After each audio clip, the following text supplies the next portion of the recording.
and say, can we fundraise for water? We need water. When people see us taking water, they will say, now those ones are thirsty, they are struggling. So, ladies and gentlemen, we welcome you to the 13th episode of our Cup Chats. And as I did mention earlier, that this is a series of episodes we've had that have been facilitated by colleagues from the Faculty of Law.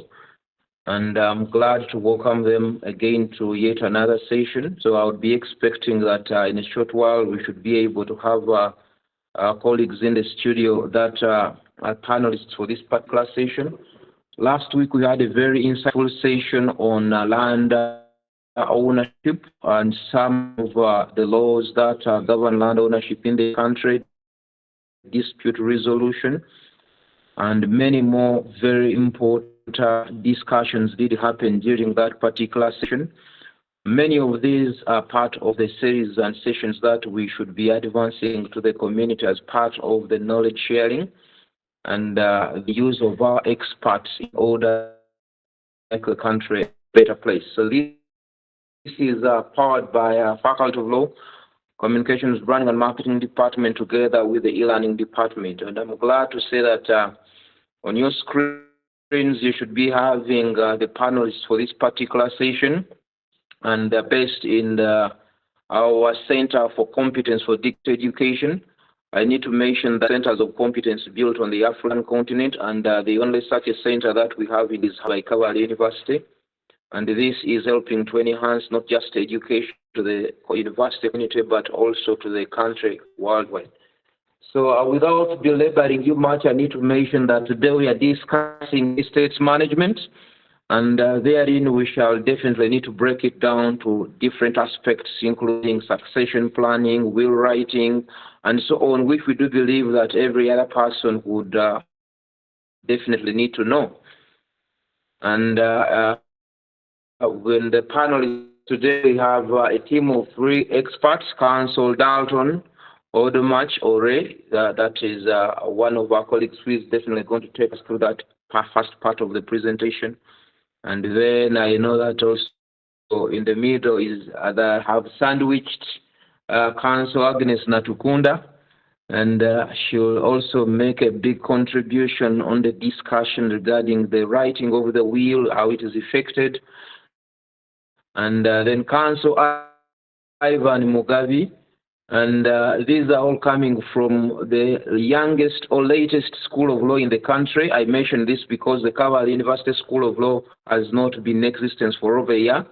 And online we have the team leader of the school, Dean Charles Kawaseki, and other colleagues from that particular academic unit. So without really taking a long time, I think let me ask the panelists, starting with Counsel Dalton, to say hello to the people on the call. In that order, Agnes and Ivan, and then we shall get started with the discussion for today. Dalton, thank you very much. Able to hear me? Yes, I can hear you loud and clear. My name is Dalton Odomach, and I'm the HOD Public and Comparative Law and the Acting HOD Commercial Law Department at the School of Law, Kavala University. Good morning to all. Good morning, our dear listeners. My name is Agnes Natkunda, Assistant Lecturer, Faculty of Law. Yes, we hear you.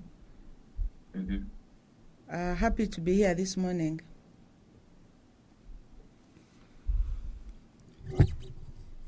Good morning, listeners. You can hear me. My name is Ivan K. Mugabe, Assistant Lecturer, Faculty of Law, and I'm also one of the head of departments for Human Rights and Peace. It's a pleasure to be here, and we are looking forward to interacting with you all. Having heard from the 3 panelists today, and I'm going to invite Counsel Dalton to talk with this. What is the state's planning, succession management, such that we can then have the floor from the other 2 panelists following your lead? Thank you very much, Councillor Dalton. I'm going to handle the first part. I'm going to explain what is estate planning. Estate planning, first and foremost, this is the process of arranging the management and disposal of a person's estate during their lifetime and after death. So at this stage, I should clarify that it involves arrangements which should happen, but also it goes a long way to enable someone to dispose of their estate. Now, this is done when you are alive, so during your lifetime. You don't do it after you are dead. We shall get to say that the things we are talking about are more important, from the period when someone is dead. And of course, you are aware, in life there are two most important certificates, the birth certificate, but also the death certificate. So this discussion becomes very key because death is part and parcel of us. And so, of course, estate planning involves decisions on how assets such as land, property, savings, investment, personal belongings will be distributed among your heirs. So it's a comprehensive estate plan, but also it addresses issues of guardianship of minors, health, care, decisions of end of life. Now, I should mention that decisions of end of life will be very rare in our context, but because we are giving this presentation in a rather global context, there are areas we shall hint about because we mainly look at property as key. Then we begin by asking ourselves, what is succession, for example? Now, this is basically the act or the right of legal and officially taking over the predecessor's office, rank, or duties. Of course, it also involves acquisition of rights or property by inheritance under the laws of descent and distribution. So very key here is that for you to be able to undertake succession, it's probably a legal concept. So we shall get to understand, you are basically giving property to predecessors who are going to live after you. So it involves acquisition of property. Property is broad legally. In law we talk about movable property, immovable property, tangible property, intangible property. So it's quite wide. So in this discussion, we are going to look at what we call tested succession, which is very key. This is when a person dies leaving a valid will. And thereafter, their estate is distributed according to that will. So it's desirable that you die tested if you have a will. But of course, we shall see that there are other forms of succession which don't involve a will. So the moment you've written a will, by the time you are dead, we say the person has died tested, and that is called tested succession. Then who is a spouse? Because we shall get to see along the way, we can't talk about succession estate planning and we don't discuss questions about spouses. So this is a husband or a married wife in accordance with the laws of Uganda. Now take note, emphasis there, I will say in accordance with the laws of Uganda. So Uganda has laws which regulate marriage. So you can't assume you are married unless you comply within those parameters and maybe guidelines of the law. And we shall hint on that in a minute in the presentations of my forthcoming colleagues. And it is and also a spouse must be in accordance with the law of another country, but recognized in Uganda. So there will be cases where you have celebrated a marriage out of Uganda, but it must be recognized, and certainly your rights will therefore be enforced in Uganda if that particular marriage gets recognition. And of course, upon the death of a spouse or the survivor of a person is widow or widower. So that implies questions of death become very paramount because the question will be, you are coming to claim ownership of so-and-so as who? You must be a widow or a widower. So that's when we are talking, the moment you are claiming as a spouse, you should fall in one of those categories, but not a friend, not someone who is cohabiting with a person for 30 years. We shall see that those areas are quite controversial. Now, of course, who is a daughter or who is the daughter of this person? Now, this refers to biological children as well as adopted children in a manner recognized under the laws of Uganda. So we have a legal framework in our country, in Uganda, which regulates rights of children. So it's very important that we appreciate that it includes all the rights and privileges of children. Now, we are also going a little bit further to ask ourselves, why is estate planning important? Why should you plan for your estate? First and foremost, preventing family disputes. Now, in Uganda, disputes over inheritance, especially land, are common. Without a clear or an estate plan, your family could be left in conflict, leading to costly legal battles that will strain really relationships. So it's very important that you at least have something written as a will before your demise or before your death. Like we have mentioned, that there are many law firms in Uganda today handling cases of disputes because someone never left a will, and it gets even worse if it was a polygamous family or establishment, and yet we are clearly aware in our African setting such families are common where there is element of polygamy. So the disputes are huge. But also, number two, it's important for you to make a will to protect family assets. Now, estate planning helps protect family wealth from mismanagement and misuse by, of course, specifying how assets should be handled. You can ensure that they are preserved for future generations. So you may have your children, you may have your grandchildren, or you may have you may not have children, but may have relatives, or you may have cousins or nephews, and you want them to benefit from the family asset. The best way you do that is to identify what are your property, where are they, and whom are you giving them to. This is done by way of estate planning. Number 3, there is also an element of legal compliance.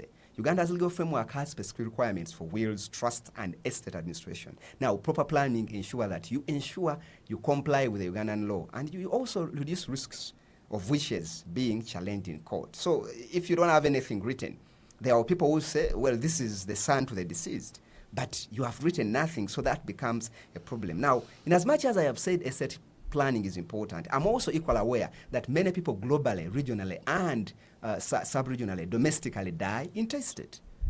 So that implies there are people who die without making a will at all. But then that takes us to another question. Inaction to plan, of course, causes a lot of questions. Why?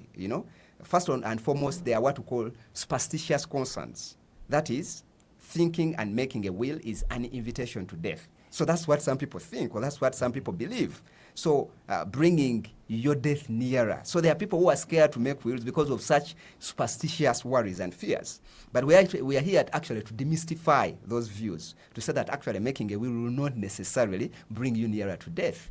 Others think that they will have many years to stay on this earth and closely related to this. So there are people who say, well, when I don't make a will, I'll perhaps live longer. It makes no difference whether you have made a will or not. If you are to die by a certain date, you will pass away. So it's better you have your estate well planned.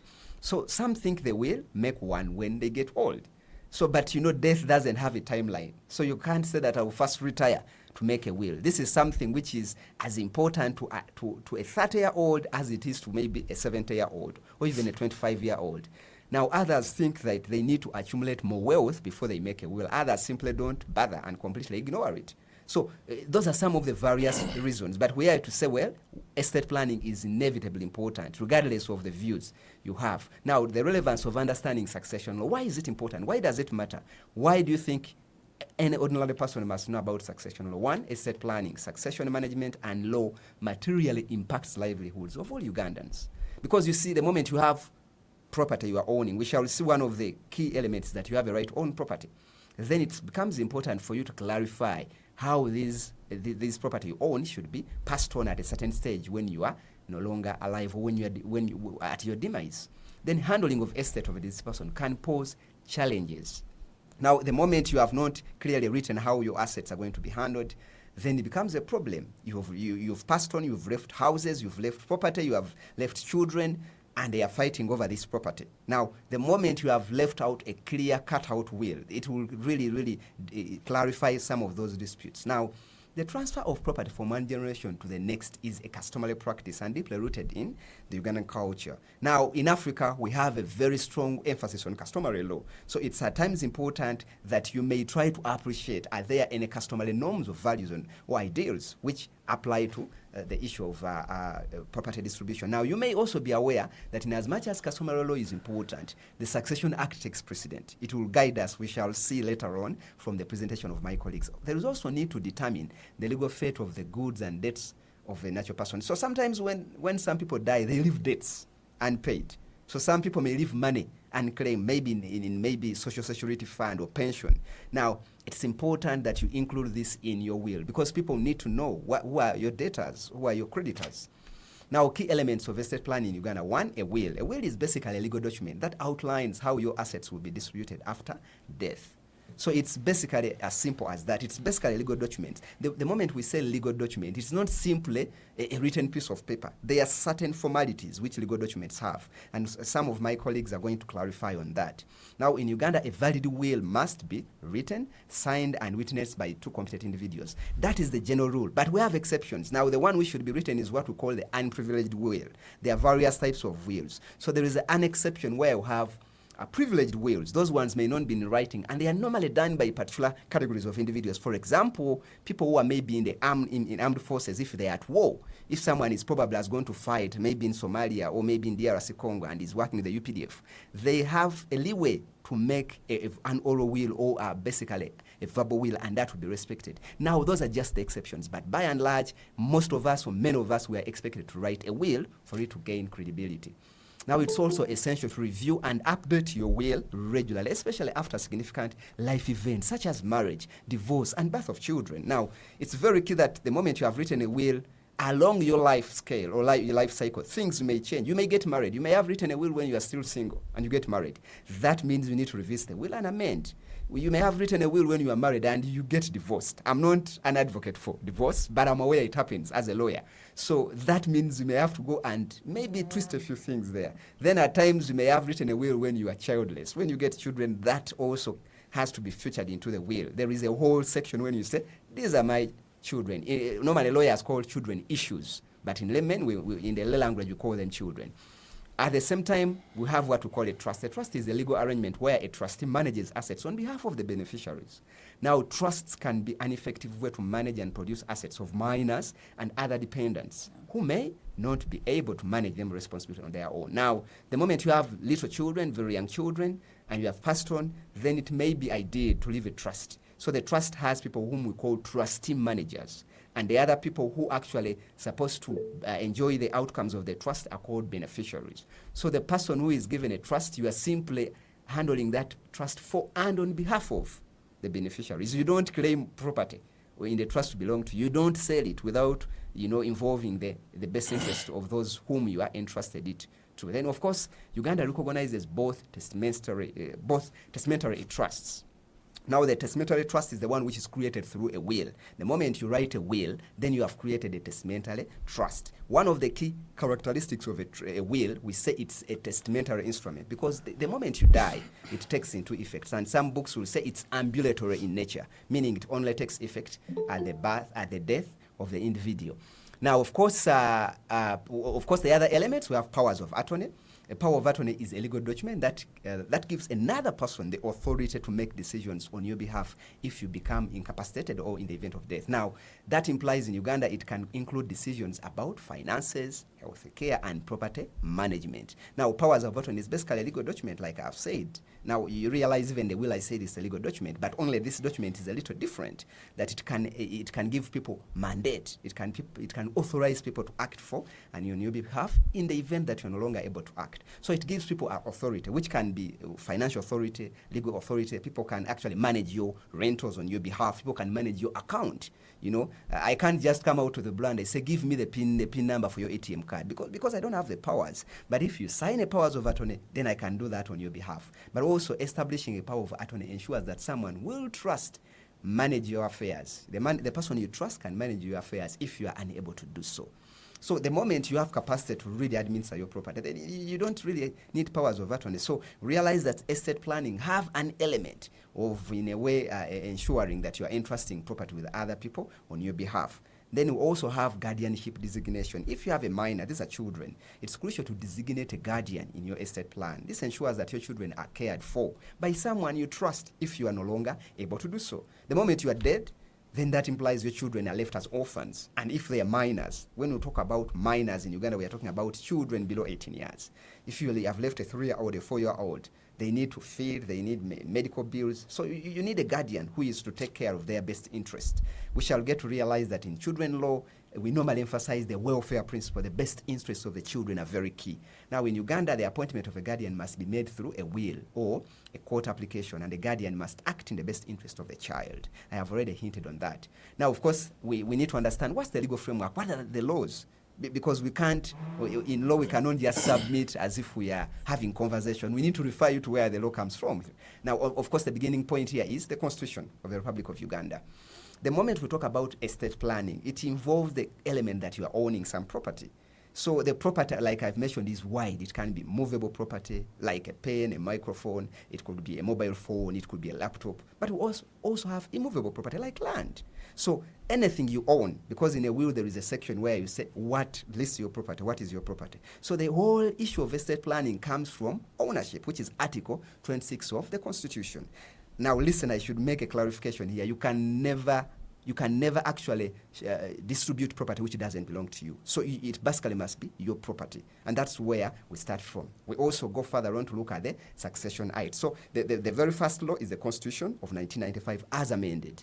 The next important law we normally rely on in the legal sphere is normally the Succession Act, CAP 268 as amended by Act number 3 of 22. Now, the Succession Act is the primary legislation which governs wills, intestate succession. And when a person dies without a will, that's when we say intestate succession. But at the same time, it deals with the administration of estates in Uganda. But it goes further to outline who is entitled to inherit and how estates should be distributed.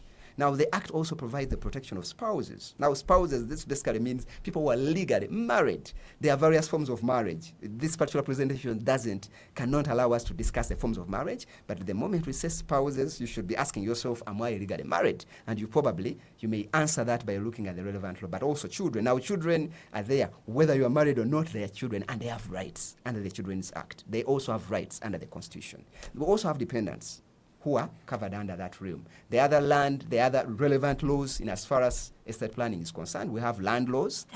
These have elements of inheritance. Now we have land ownership. Specifically, Article 34 of the Constitution gives, I beg your pardon, Article 34 of the Land Act. This is where I'm picking emphasis. Land Act, Cap 236. It provides transactions with a tenancy of occupancy, that the tenancy of occupancy may be inherited. So there we have a clear provision which talks about inheritance under the Land Act. But we also have still Section 34, subparagraph 3.2, which provides the Land Act provides for various incidents of freehold tenure. And this form of tenure derives legality from the Constitution and incidents written in the law, which enables the holder to exercise and to exercise subject to the law, but also provides ownership of the land, including but not necessarily limited to disposing of land to any person, either as a gift, inter vivos, or by will. Now we realize here that Section 3, subparagraph 2b, specifically clause 4, is giving us an element of a person can give away their land either as a gift, inter vivo, or by will. So we realize that the Land Act is very specific, that it is mindful that this sort of property, which I called immovable property, can be bequeathed or can be given away through a will. Other related legislation which gather this area is what we call the laws on customary land, which often subject to traditional laws and practices. So it's essential to understand how customary and statutory laws interact in Uganda to ensure that your land is distributed in accordance to your proper wishes. Now I'll just highlight other key laws which we talk about in as far as succession law is concerned. We have the Administrator General's Act, Cap 264.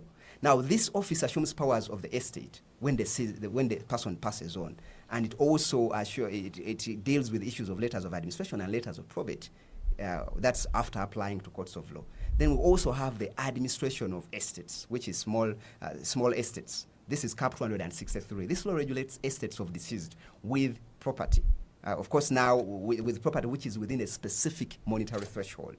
So we realize they are small estates and they specifically fall within this particular legal framework. Then we also have estates of missing person. This law governs and it applies to estates of persons who have been proven to have gone missing and declared as such by court order. So that's when we invoke this particular law, estates of missing person. Now there is a whole discussion just on missing person. When can a person be regarded to be a missing person? That's why we are saying it goes as far as a court order being basically declared. Then we also have the Children's Act. This law generally relates to children in general without discriminating.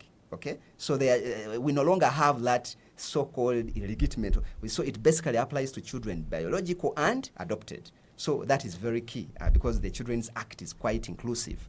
Then we also, the other source of law, normally case law and judicial decisions. Of course, there are many cases. My colleague later on will talk about the case of advocacy for Women's Forum, which really had a discussion on the question around equality. Now we also have the question of what is the role of legal experts in estate planning? Are legal experts important?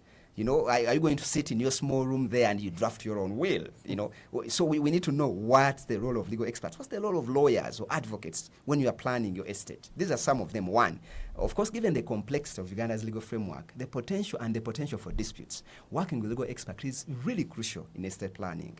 Lawyers specialize in estate law can help you to do the following. Number one, they can help you to draft a will or a trust that reflects your wishes. Now, there are salient features. My colleague will talk about this. An ordinary person who is not trained in the law may not know the salient features of a will. Now, the moment you do a will and it lacks some of those salient features, you may find it can be challenged or disputed or questioned after your death. So we realize that involving a lawyer becomes key to avoid some of those complexities, because a lawyer will know what is a valid will, what should a valid will have for it to be enforceable, but also ensure compliance with Ugandan law to prevent challenges on your estate plan. So, for example, if you bequeath property and you're suffering from insanity and you're writing a will, and people say, but by the time you wrote a will, you had a mental problem. So we have to ensure that you are well guided and advised. If you bequeath property and you are giving property maybe to a charity, and you have left your children out, you say, well, all my land I'm giving to Rotary, and you're evicting your widow with it and the children. So you may find we may be able to guide you and say, this is what the law really expects you to follow. But also provide guidance on managing customary land and other complex issues. Now, that is basically what I was supposed to take you through. I'll call upon my colleague, Councillor Agnes, to take you in the next part of the discussion. Thank you. Okay, thank you very much, Councillor Ivan, for that spirited presentation. And definitely, I know along the way, there are some issues that may arise. So I'll invite the participants on the call to type the possible questions they'll have in the chat. We have several other lawyers from our School of Law who are online who would gladly be able to chip in here and give some of the answers. So please do not wait for us to get to the end. You can keep those questions and comments typed in the chat. Then we can be able to have them attended to by the colleagues on the call. So Agnes, kindly take it on from there. Hello, thank you so much. My part is basically, I'm beginning with why is a will writing a necessary part of estate planning and succession. You'll bear with me, I'm going to begin on a bitter note. At least one thing you're sure of on this planet Earth is that at one time you're going to depart. So that is why now the issue of will writing comes in. Of course, you have to prepare, you have properties you own, but you do want it managed in a way you would wish, especially after you've departed from this world. So that's why we are looking at why is will writing a necessary part of estate planning and succession. There is a tendency for some people thinking that only very wealthy or those with complicated assets need wills. However, there are many reasons to have a will. It will enable you to be clear about who gets your assets. You can decide whom to bequeath your properties to and whom you should not.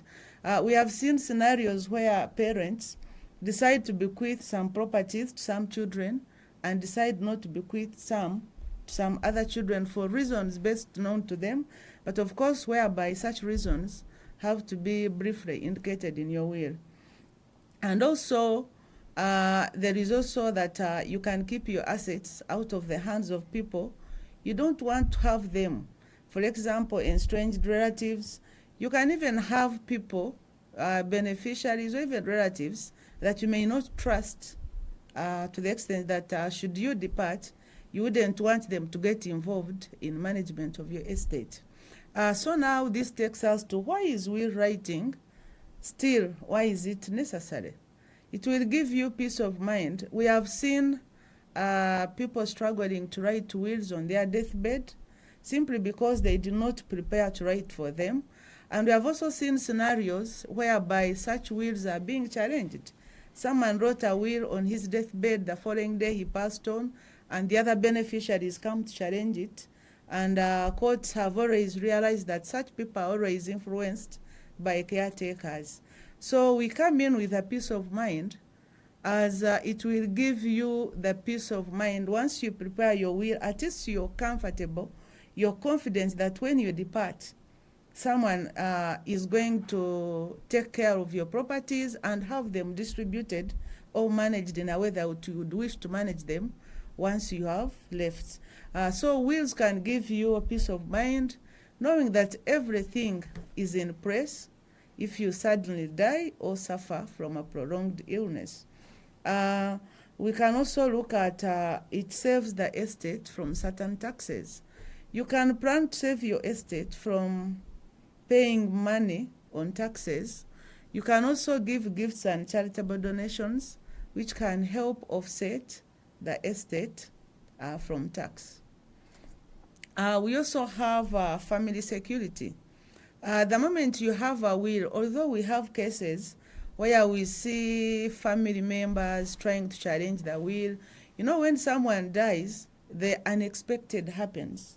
You think your father's favorite, your mother's favorite, but you're shocked by this will, whereby you're given a small portion, or you're given a big portion, or you're not even given at all. So the moment you have such a will, it creates family security, in a sense that it will secure your children, mainly if they are minors, instead of an overbearing distant relative taking charge. You can decide who will take care of the matters after you're gone. You can identify who should care for your children. Without a will, the courts will have to decide for you.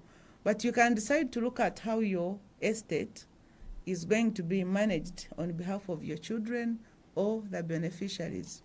When it comes to this, you know, the law provides for different categories of people who should benefit out of your estate.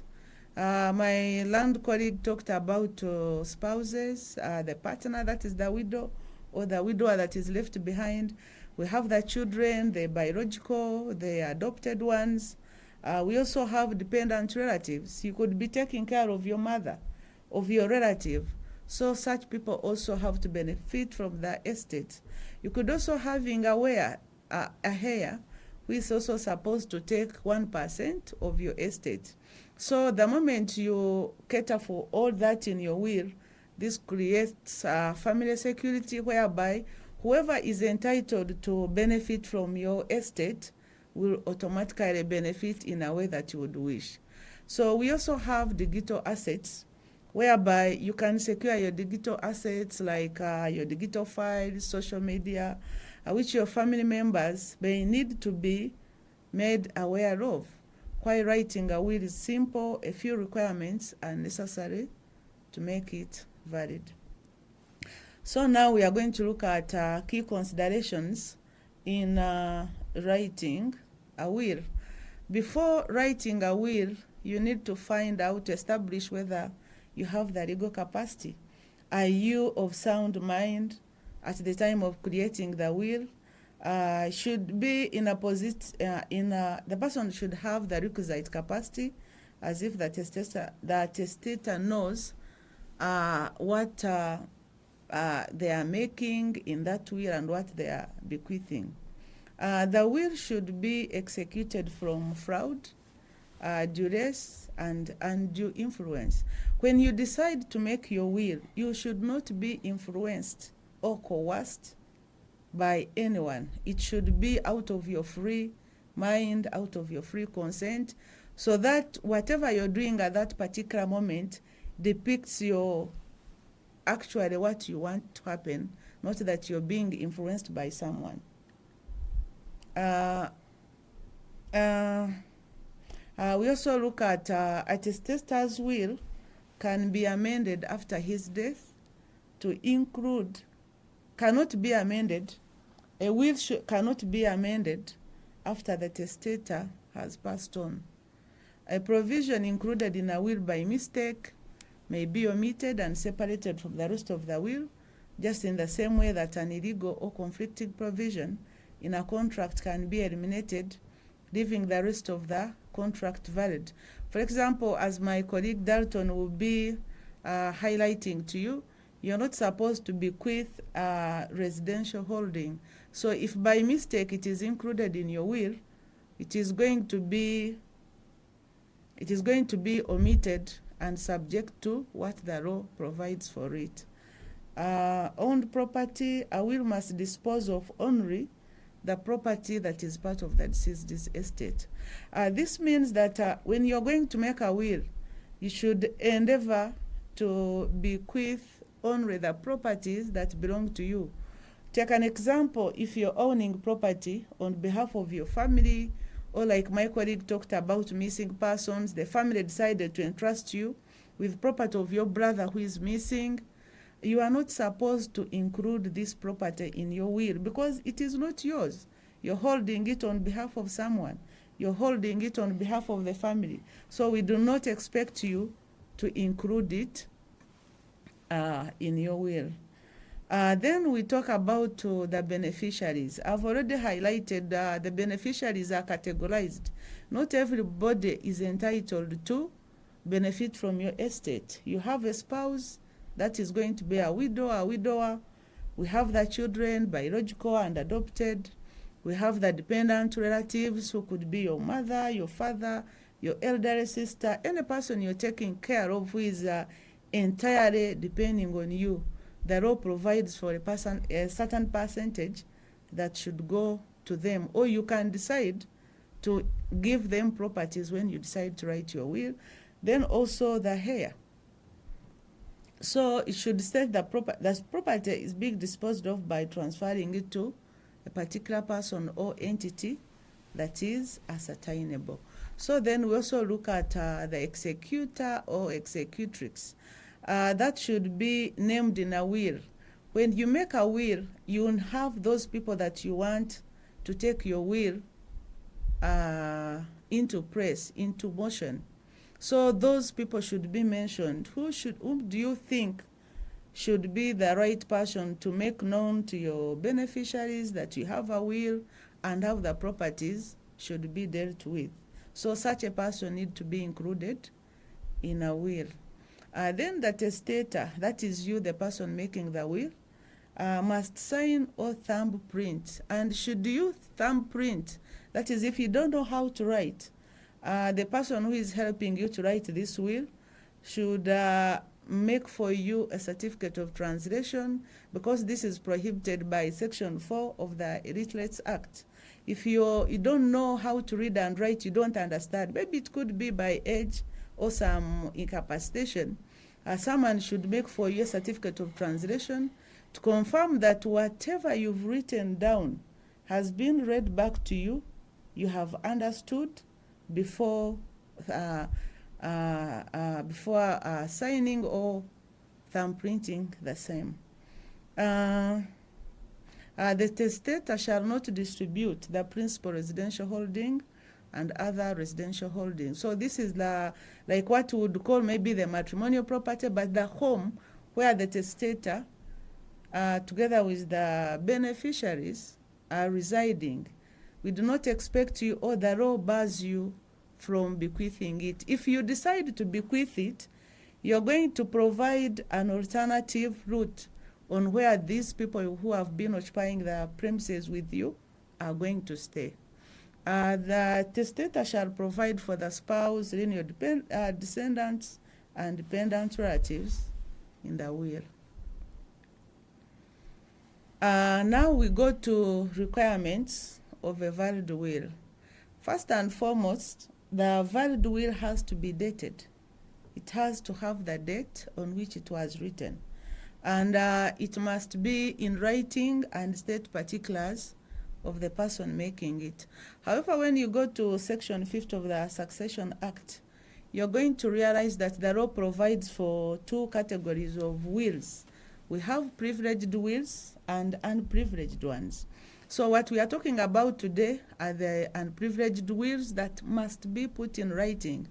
But you also have the other category of privileged. For example, soldiers going on war. Such people may not have the even capacity to call a lawyer, have witnesses. So the law provides that while there, whatever they say, it can be considered as a will. Because of the situation they are in, they are not in a position to get a paper, write down, and also have witnesses to confirm what they were writing. So the will has to be, it should, assuming you had made a previous will, you should have a paragraph that revokes the previous wills that you have made. Then the person making the will should ensure that they are of sound mind. We've had situations of people writing wills while in the hospital. Later in the day, the following day, they pass on. So court has found that such people are not in their proper mental sound, so as such they are not in a position to write a will. So that's why we are emphasizing that the law states it clear that for one to write a will, they must be of sound mind. And also, the testator, when you're making a will, it should be voluntary. It should not be under pressure. It should not be under coercion. But think, have you voluntarily thought about your estate and felt like you should write one? That is the state you should be in before you make your will. Also important to note when it comes to the wills is that beneficiaries of the will, like we mentioned them, should not act as your witnesses, neither should they know that you're writing a will. Why does the law provide for this? They don't want you to be coerced. They don't want you to be under any form of undue influence. So that's why the law states that the beneficiaries should not be witnesses of the will. They should not even be present. They should not come to know that you're going to make a will. You have friends. We all have friends. We have those people we trust. Call your colleague, discuss with him or her about your intention to make a will. Then start it. Don't call your wife, don't call your children. I feel like writing a will, how should I do it? They are going to influence you. So any person above 18 years of age and is of sound mind can make a will. A person can make an entirely new will or make slight alterations to the old one through an addition to your will, which you normally call a codicil. The purpose of this is to ensure that whatever you're writing depicts the exact situation at that particular moment of writing your will. We normally tend to acquire properties as time goes on. So you need to keep on including. Tomorrow someone is going to challenge your will. You have maybe 3 vehicles. You have various immovable properties, that is land in Kawale, in Kampala, where. How come you only included one property within your will?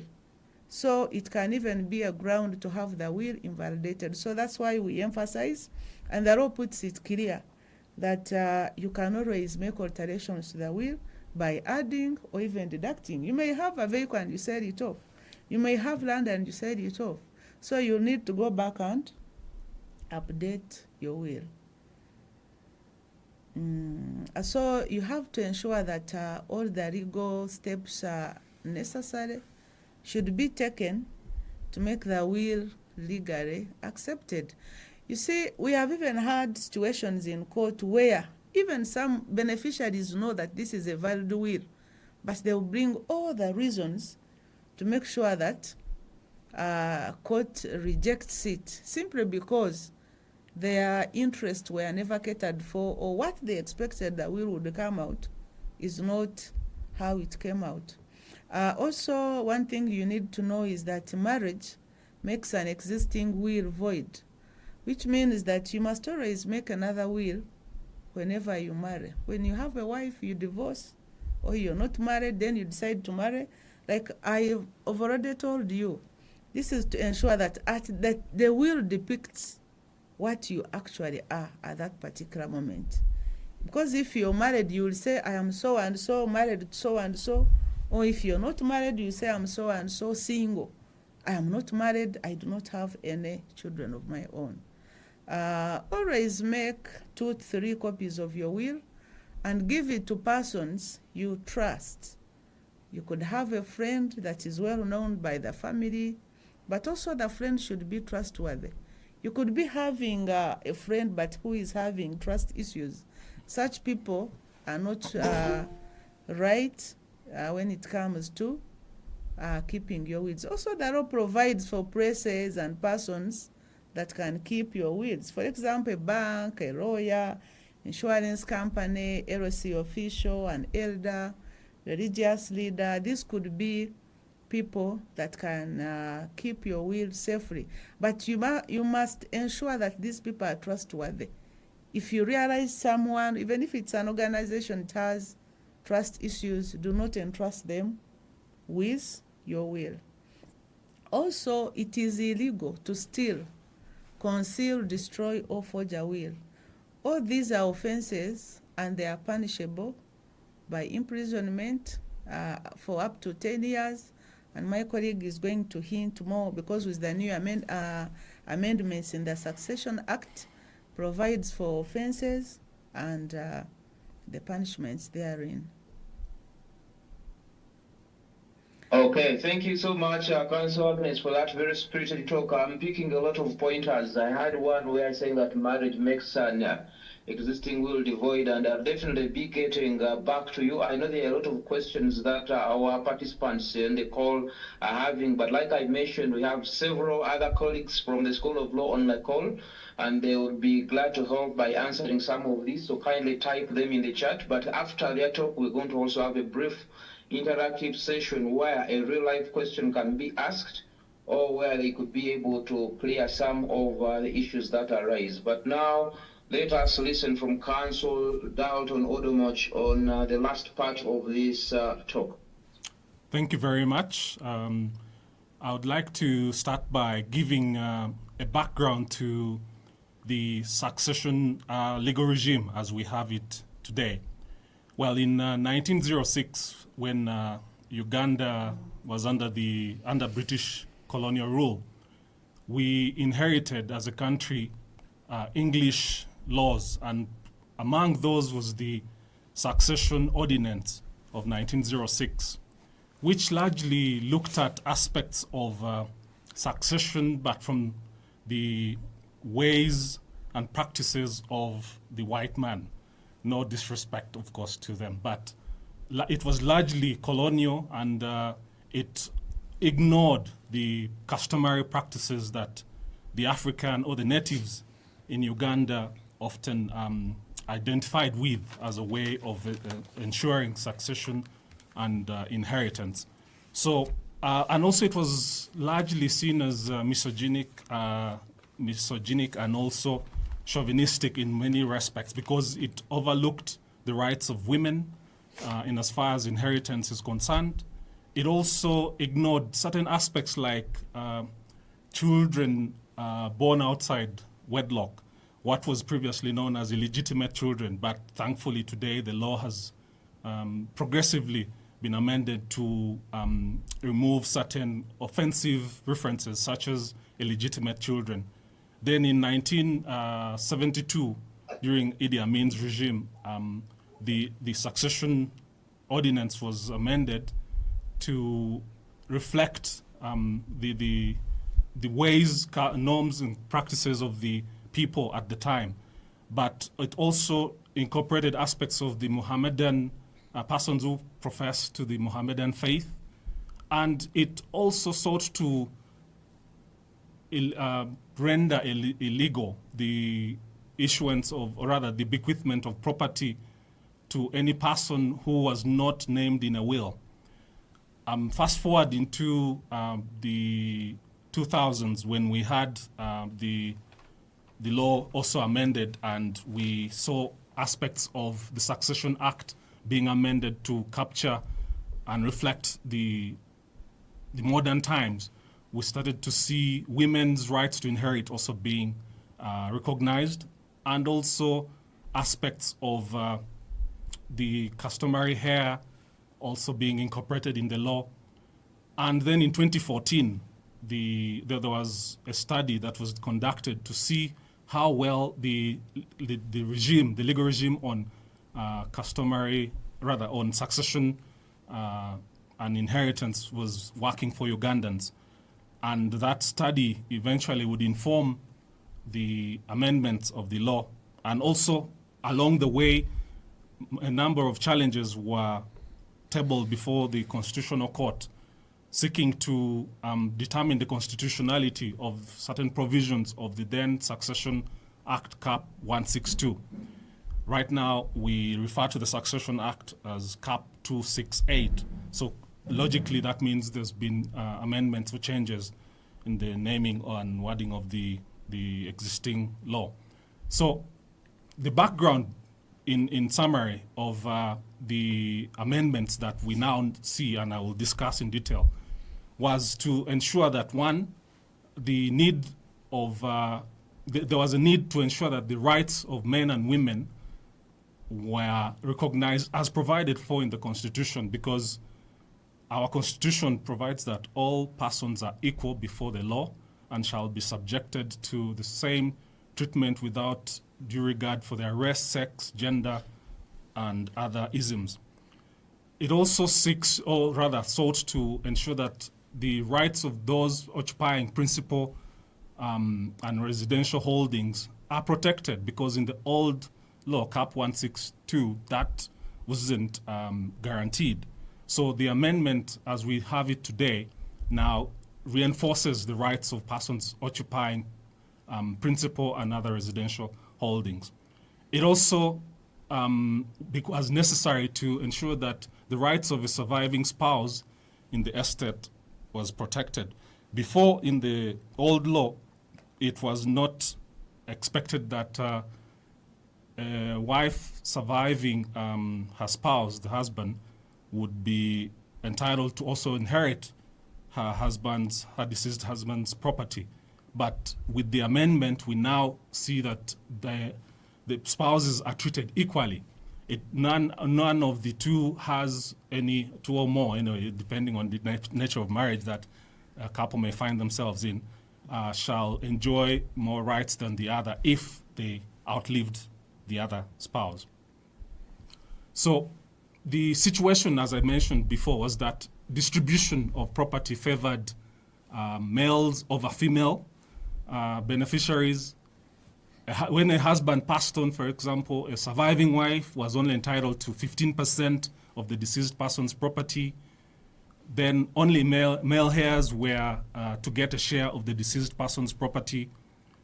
Then there was also aspects of discrimination between children born in wedlock and those born outside wedlock. And they were the ones born outside wedlock were derogatively referred to as illegitimate, and that many advocates took issue in as, and of course, this also must be read in the spirit of the African man or woman who subscribes to polygamy, and I'm not saying this in a way that perhaps offends those who are against monogamous marriages, but sometimes men have been found to have sired children outside of their marriage, and those children are not any lesser in right and standing in contrast to the children born within a marriage or within wedlock. So the law sought to address that inequality and offensive treatment of children born outside wedlock. Then the other aspects that the law sought to cure, or rather the amendment sought to cure, was to ensure that the manner in which letters of administration are obtained, the previous practice was to only allow persons related to the deceased person to be the ones eligible to apply for letters of administration. But that has since been changed, or rather amended, to allow for the progressive nature in which society has come to live. And then previously, letters of administration, these are the I would want to call them documents, but the permission that court grants you to administer an estate of a deceased person and ensure that it is properly managed and doesn't go to waste, and the beneficiaries are taken care of, or the wishes of the deceased person are given effect. Those letters of administration used to expire within a period of 3 years. But now the law has been amended to provide for their durability to be for 2 years. So after 2 years, any letter of administration issued expires, except for if the estate, or in this case the administrator, applies to court seeking for an extension of validity, and this should be with good reason, not just because you, as an administrator, still wish to manage the property of the deceased person or the estate.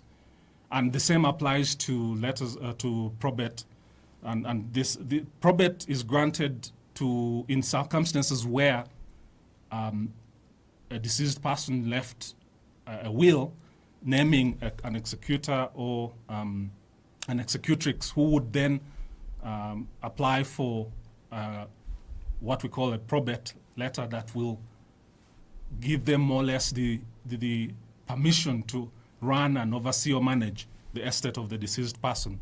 So the two, whether letters of administration or probate letters, expire now within 2 years. Previously, the court would also be permitted to extend the validity of a probate, but that has also changed. Well, the court can still do so. However, the law has been amended to allow for such probate letters to run for 2 years as well. So clearly, we see that the law has been amended to cure so many of these challenges that were being faced by not only the communities, but also the beneficiaries of an estate. So I would like to draw your attention to what also was informed the amendment based on the provisions of the Constitutional Court's decision in the case of Law, which is Law and Advocacy for Women in Uganda against the Attorney General. This organization sued government challenging certain provisions of the then Succession Act Cap 162. And they sought for a declaration that some of these provisions were offensive. And the court agreed with them and looked at, for instance, the references to illegitimate children, the inequality in relationship between a man and a woman as a spouse in a marriage when it comes to inheritance of property. And the court declared that some of these provisions were offensive or contravened the Constitution. And so following that finding, it became necessary, because this created a lacuna in the law, it became necessary to amend the Succession Act to bring it at par with the findings of court. So I've already mentioned briefly what these findings did to, in as far as causing the amendment of the law is concerned.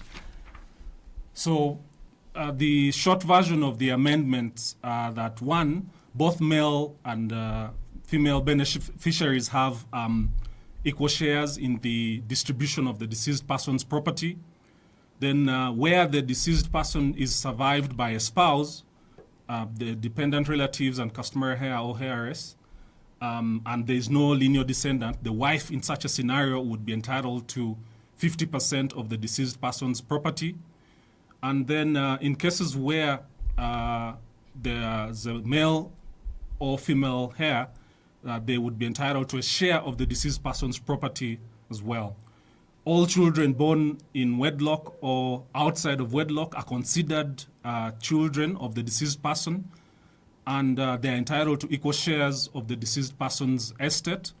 And case law, the courts have actually confirmed this way back in the case of Kajubi, Kabali and Kajubi, in which the court confirmed that in Africa we do not have such distinction of legitimate or illegitimate children. Once a child has been sired by a man, those, whether in or outside wedlock, those children are just basically children, nothing unique to interpret or import into that reading of the law. And then preference is also given to surviving spouses to obtain letters of administration. And as I told you before, the law favored the male spouse to be the one who would be entitled to apply for letters of administration, or the male lineal descendant. But now the law has been amended to allow for even a female spouse who's survived or outlived her partner, or rather her husband, to be able to be considered as the person who should apply and can apply for those letters of administration. And I already mentioned that letters of administration now expire within 2 years. So basically, you have up to 2 years when granted powers by court to administer the estate of a deceased person. Where you need more time, you must apply to court and seek for an extension and explain why you haven't been able to do that. You are also required to, of course, provide an inventory or an account for how you've distributed and managed the deceased person's estate. A guardian can also be appointed by family members. Then residential property is reserved for the surviving spouse, the lineal descendants, and the dependent relatives. And again, the other amendment was that a will must be signed by a witness or witnesses, and they must have their name and address on each page of a will.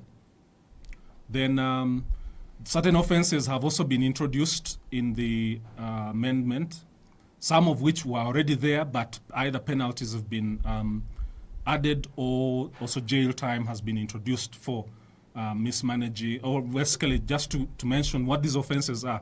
The first one is intermeddling, which often is where a person who has not been granted letters of administration or a grant of probate takes possession of an estate and attempts to distribute it or distributes it without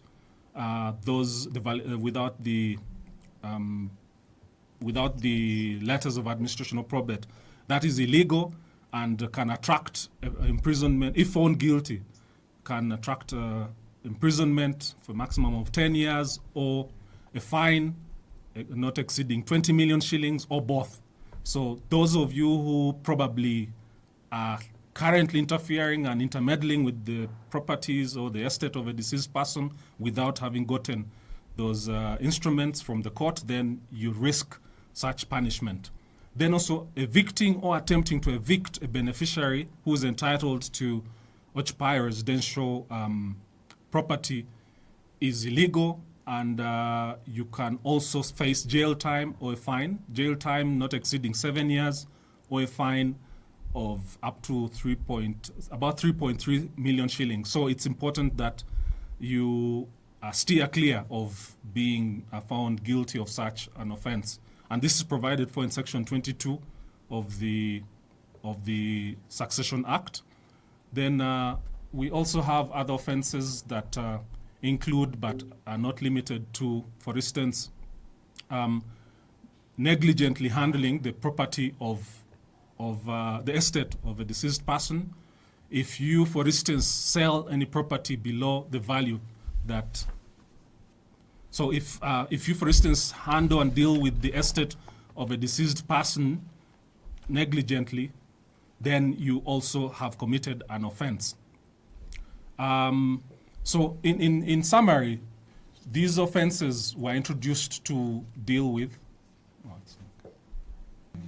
confidentiality in case the witness becomes the first person to let the cat out of the bag, because there's a lot of information that people disclose in the wills, and I will definitely need to hear that. Dalton, your network kind of cut you off when you go to the end there. Would you want to wrap up in a minute?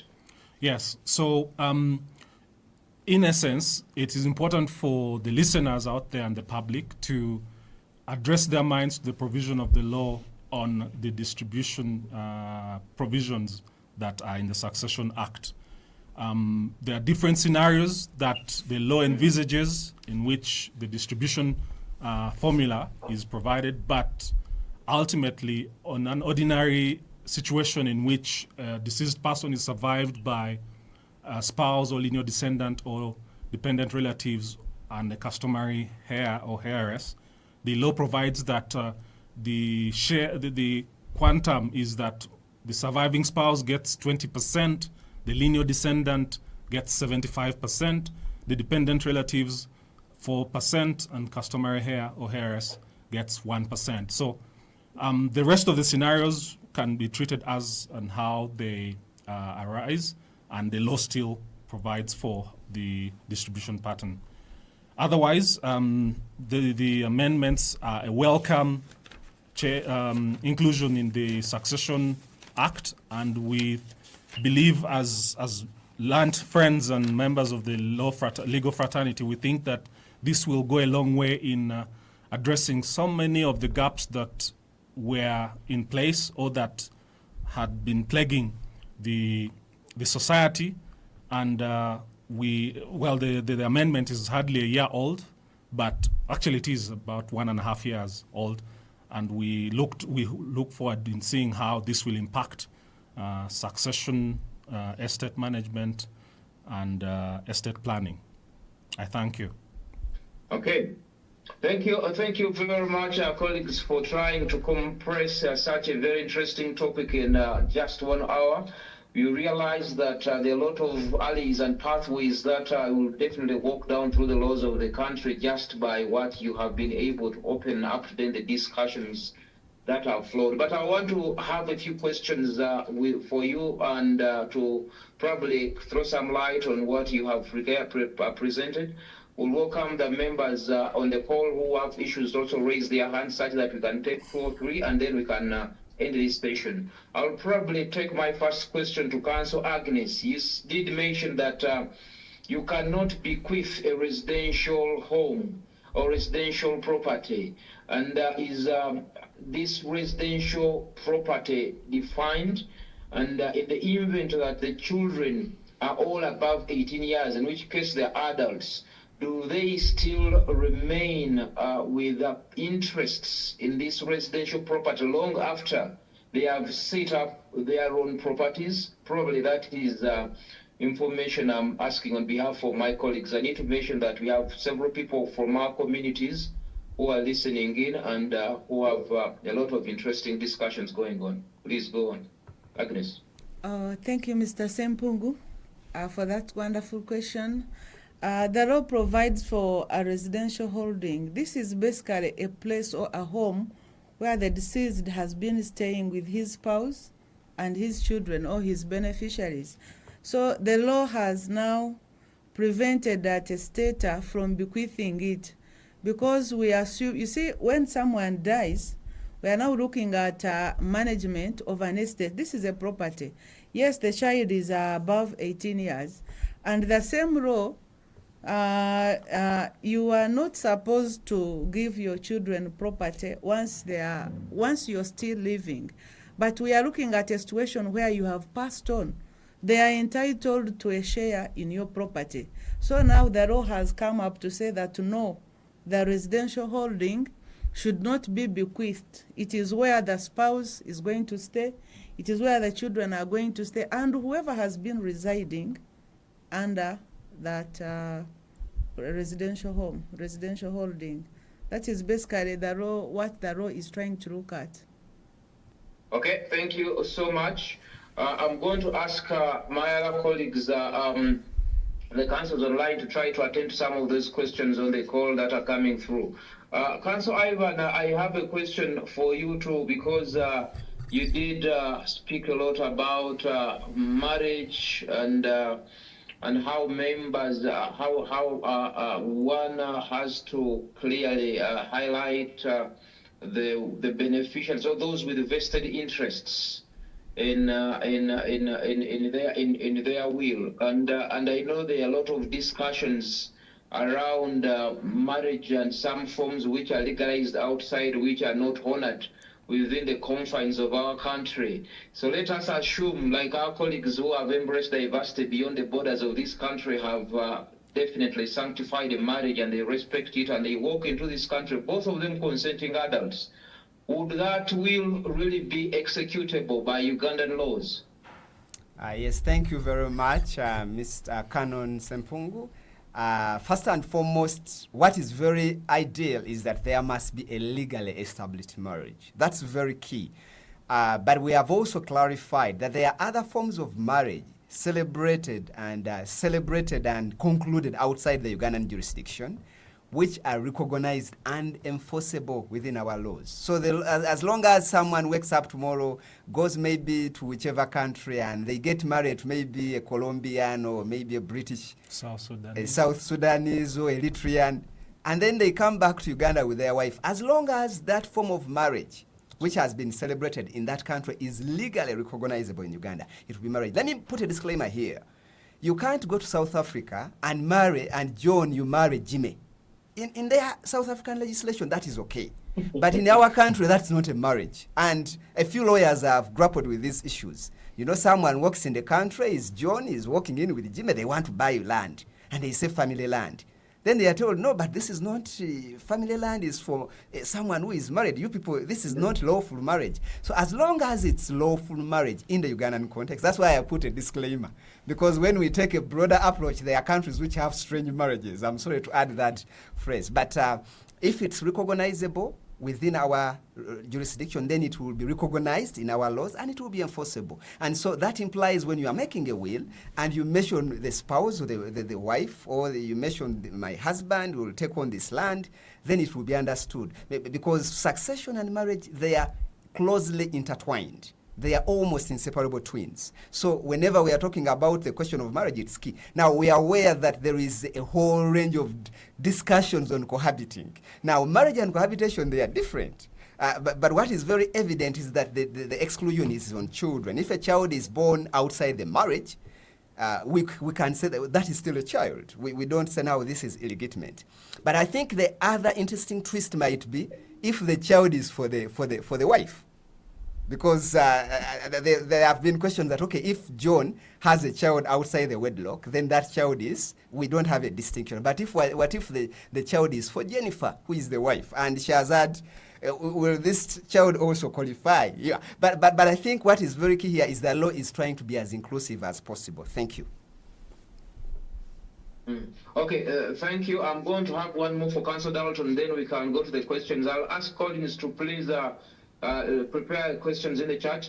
Dalton, there is an interesting bit there that children must be clearly stated in the will. But I'm now looking at a situation where one passes on before they have updated their will with either lately adopted children or recently born children. How are those accommodated in the law? Thank you very much. So the omitting of any beneficiary from a will in itself could be grounds for the challenge of the validity of such a will. And that's why earlier on my colleague guided that it's important that when there's been a change in circumstance in your domestic affairs, such as a child coming into the fore, it's then necessary to update your will. So in the case that a person dies having written a will but having also omitted to include certain beneficiaries or children from that will, then that will can be challenged in court. And it can actually, there's case law to the effect that where there's been a successful challenge to the validity of a will, then the property or the estate of the deceased person shall be treated as if it is intestate property. In which case, then the... sorry, please go on. Okay. My other last one was on the last part where we had the case of Mr. Chiwanuka Kampala, where the children were claiming insanity of the parent and trying to claim property. I know that is one of those cases that has been interesting. Yeah. At what time, at what age should these children stop all their claim on the guardians or parents' property? Okay. Thank you. Well, thank you very much, Canon Sempungu. First and foremost, maybe to give context, in that particular scenario, what comes out very evidently and clearly is that there was a personal interest, maybe the family members and even particularly a child had in the property. But you see, when we are discussing in family, we look at with the question of a dependent relative. And that implies for someone to be a dependent relative, there must be enough circumstantial evidence that your livelihood, your survival, and your sustenance is because it has been relying on your parents or your father or your mother. So it must be that actually your source of living, is dependent on a relative. And I think I should also add that in that case, actually, these children wanted a mental incapacitation order on their father. And they wanted to use that order to say, well, dad is no longer able to run the affairs of the family business. So it's very evident that, of course, the court found that really this man was of age, was actually of sound mind, particularly. But my colleagues can add. Thank you. Yes, and also to give some perspective, the law provides that if a person is 25 and below, that person, and the person was perhaps at the time of the death of the parent also under the care of that deceased person, then they would qualify as long as they're still in school. But once they're done with school and they have clocked 25, then the presumption here is that really you should be able to fly out of the nest and go and thrive out there, as opposed to looking at greedily looking at your parents' assets and wealth. Except, as Council Ivan has said, if you can show that you are you're dependent for all intents and purposes while the deceased person is alive on them and their provision. I hope that clarifies. Maybe to add on what they have said, as a parent, your primary duty is to maintain, to take care of your children. But once a child is above 18, the law does not expect you to take care of them. But of course, if you have a child who is maybe still schooling and is 18 as a parent, it is your obligation to continue taking care of them. Your children only are entitled to your property once you've died. But as long as you're still alive, they are not entitled to a share, out of your properties. Your duty is to take care of them. And the case of Morgan Chwanka, which you brought in, the son got concerned. He looked at the way the father was giving out properties, and he thought maybe he was mentally incapacitated. That's why he went to court. He wanted court to declare that his father was mentally unsound, and in whatever way he was dealing with his estate was illegal. Okay. Thank you so much. I know there have been questions that have been in the chat. I don't know if any of the members on the call wants to ask a question directly, but I saw part of the response that Dr. Kabaseke was giving to Tadeo. Tadeo is based in Mukono and is my LC1 chairperson. So you may not find it easy to walk to the law faculty, but I want to thank the members of our community who are participating on the call today. Do we have anybody who wants to ask a question on the call outside of those that are in the chat? Okay, Madam Karunji Monica, please go ahead. I see you raised your hand. Yeah, thank you very much, the moderator, and thank you very much, the land friends, what you have taught us. We really needed this, because most times when we read these things, we don't understand them. So when you bring them down to us and you use the language which we comfortably understand, then we are really very, very comfortable. As I speak, there is a scenario where a spouse has died, and the relatives are saying, out of the 4 children this man has left behind, they are very sure that only one son is the son of their brother. But remember, this woman produced these children when she was already married. Some of the children, even they are as young as 5 years. But now the family is saying these children, according to us, they are not for her brother. And they are thinking of going to DNA. And of course, I know at the end of the day, when they find out that these children are not, the DNA is not of the family, chances will be that they will tell this woman to take these children to the what? To the parents. And this is a wedded woman, very young, and the husband has died. So I'm wondering, and then another thing, this woman has been working. So most of the property that this family has, I imagine this woman was contributing because she's working, she has an income, the husband was working. So I imagine they both contributed to this property. So at the end of that day, if this family finds out that these children are not the DNA finds out that these children are not of this family, and I doubt whether this woman knows the father of these children, what will happen to these children? Okay, sorry about that scenario. But it is prima facie that once a husband and a wife are staying together and they have children, it is presumed that those children belong to the husband unless DNA detects otherwise. But now this is a situation where someone has passed on before conducting a DNA and he had never indicated it anywhere that he suspects that those children are not his. So the relatives do not have a right whatsoever to begin claiming that those children do not belong to their brother. And as relatives, they are not beneficiaries out of the estate. It should only be beneficiaries who should be claiming such and maybe go for a DNA. But as of now, that is how the situation is supposed to be handled.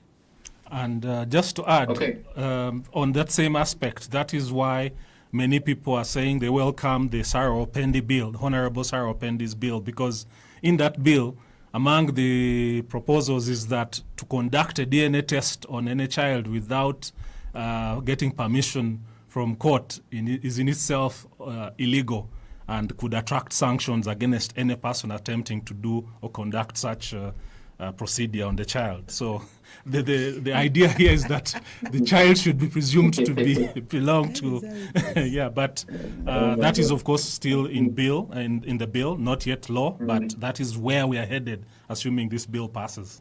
I will also make a very brief comment on the same. Just a very brief one. The scenario which you've given us, Madam Monica, is very similar to the scenario in the earlier case of Kabalika. The only case here, the only difference here, it is the woman. These are children born out of the wedlock. There is a marriage. And I think the interpretation of children born out of the wedlock should not be gender-oriented. You know, when it's the man, then it's out of the wedlock. When it's a woman, then you said, no, this one is go. I think these are areas which need to be harmonized, because when we say they are children, then that should do, because now they want to bring in the illegitimate children, sort of interpretation here to the children. If they are checked and the DNA says, no, they are not for the father, then you treat them as illegitimate. So I think it shouldn't be gender-oriented or paternalistic, but it should be inclusive. Thank you. Mm-hmm. Okay, there are a lot of interesting discussions here, and I'm sure I can go on forever, but we can have two more. I note that one of my colleagues there, Dr. Samuel Mwamia in Mukono, has a question, and then Dr. Charlotte Kawaseke, you could then come in there, and then we'll wrap up with the other discussion. So Samuel, go first. Okay. Hello. Yes. Yes, please. Dr. Samuel. Yes, we can. Thank you very much, Mr. Sempungu and the councils. Council Ivan, thank you very much, but there is something I didn't get clearly here. It was about when a woman is the one who is the child, not the husband. When the man passes away, how is this child catered for the woman? Then another thing, I have a question which I need to understand clearly here. I have that case. My wife can come with a child. Then, when I make my will, I include the child in my will. And there's a father, the biological father, comes in. So how can I go about that in case it happens? Thank you very much, Council. Okay.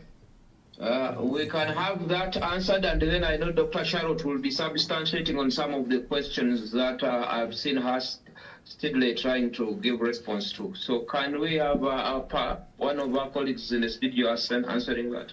Yes, in respect of a child that came with the mother or that was produced by the mother and is not for the father, remember when you look at the Succession Act, a spouse is also a beneficiary. So this child of the woman cannot benefit from the estate of the widow of the deceased, because she's not listed among the beneficiaries.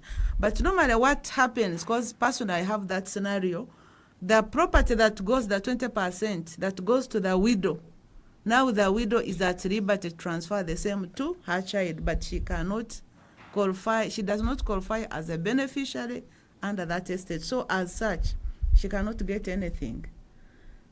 Then the next question was?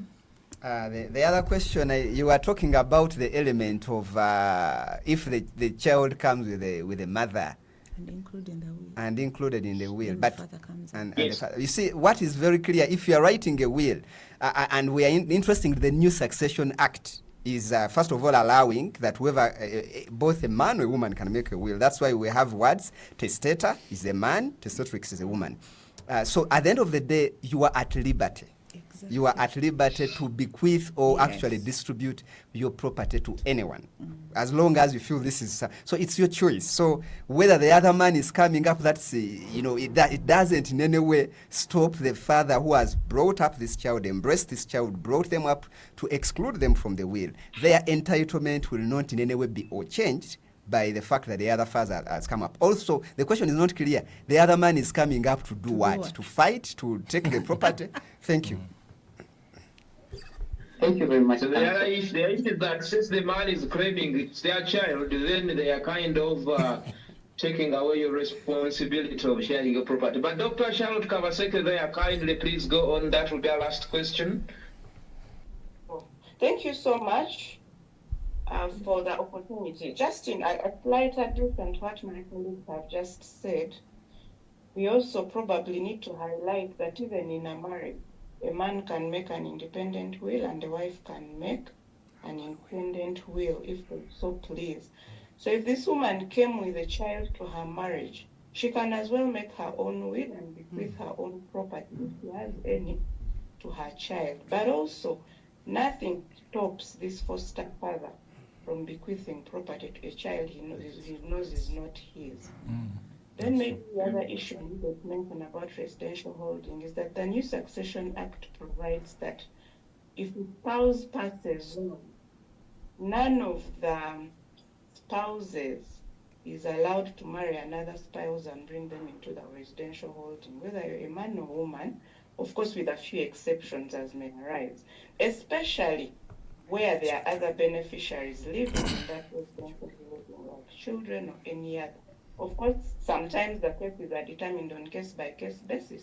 There may be no one living there. The circumstances may be different, but at least previously, the law used to provide that if a man loses a wife, well, then they can bring another wife, but the woman would have to leave if she had to marry another man. Now the law is clear that both of them are not permitted to bring a new spouse into a family house that one of the spouses has left. In addition, also to the questions in the chat, someone who asked about how they can follow up their matters that are taking years in court. I have advised that you can reach out to any legal aid service provider. If you qualify for representation, to be represented, having met the test that they offer of indigence and merit, you can be helped. But even if they can't represent you, they will at least be able to give you some legal advice that you can go by free of charge. If Mr. Sempung would put us through to the people who are asking, we can definitely give them the different service providers in Uganda and the ones closest to them and perhaps their contacts where it arises. Finally, someone asked for us to specify school. Now, if when you're making a will, you're expected to still provide for the school, like school fees, so to say, of any person who is still in your care and is going to school. It doesn't matter whether they are children below 18. Someone can be above 18, but if you're, not a child, but is your linear descendant. A linear descendant is someone who is your child, but is above 18 years. Okay, all of them are your linear descendants, but usually we don't call adults children, of course, so they are linear descendants. If someone is at camp You can't say that this person is at campus, so I will not provide for them because they are not children.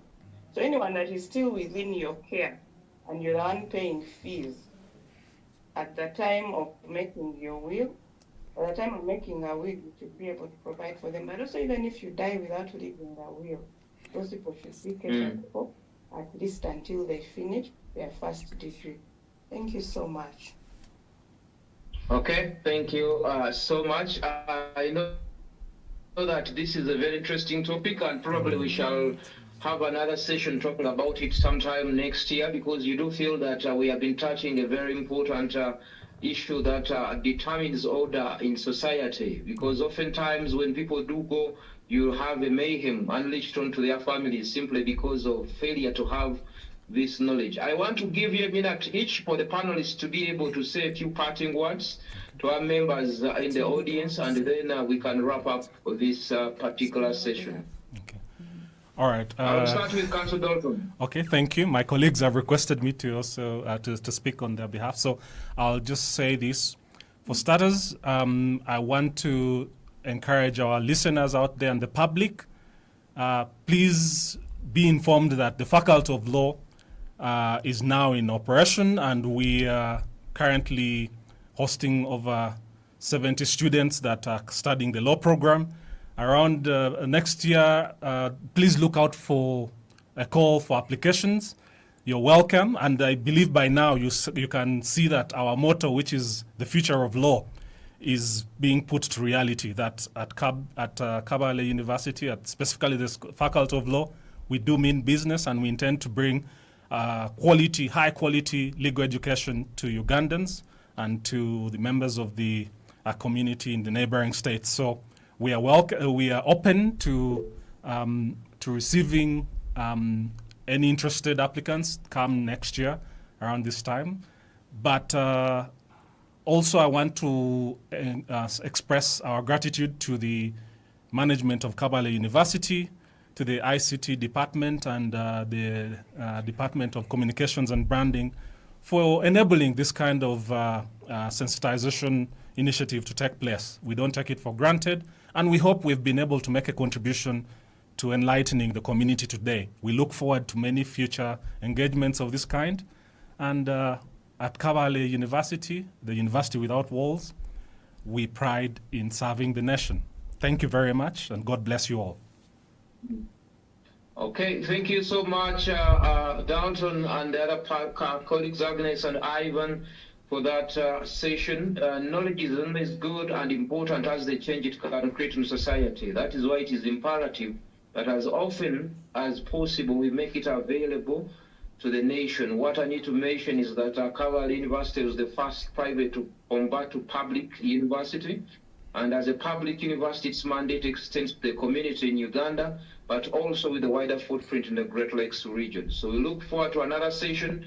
Next week, we shall have the last one from the Faculty of Law, and then we shall move into the Kabale University Analytical Research Laboratory. You'll be pleased to know that on the 11th of December, we shall be hosting a team from the Kabale University Analytical Research Laboratory, and they'll be discussing a lot of things that happen there. Probably you may need also to know that they have a high performance liquid chromatography machine, the HPLC machine, which has been used to really support a lot of initiatives in research. And today we do believe that a lot of these discussions that are enlightening the community about good living would be definitely important. So please join us next week on Wednesday, 9 a.m. for the last session in the series of episodes from our School of Law. Until then, we are glad. I want to thank my technical guys who are behind the desk. Their faces are not seen often, but Collins and Collins, thank you so much. And the other guys, e-learning department that supports this initiative, we wish you well. My name is Godfrey Sempungu. Until next time, take care. Thank you.